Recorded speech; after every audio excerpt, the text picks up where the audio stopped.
Stomach.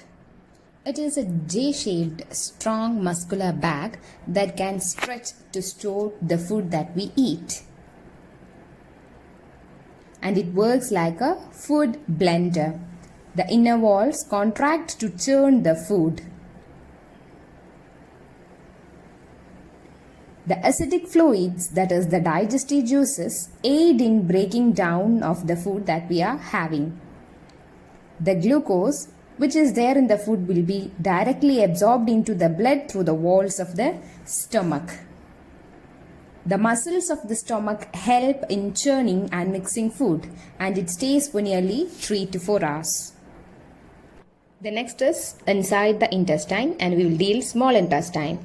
From the stomach, the food goes into the long coiled tube called the small intestine, which is 7 meters long. The digestive juices break down the food into the soluble substance, which can be easily absorbed by the walls of small intestines. Then it is passed to the bloodstreams. Large intestine.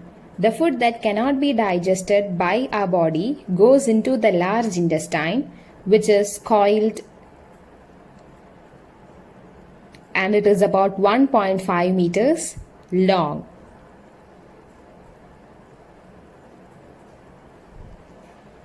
The large intestine receives the remains of food from the small intestine. The excess water and salts are absorbed. Waste product from the digested food moves down to the end of the tract.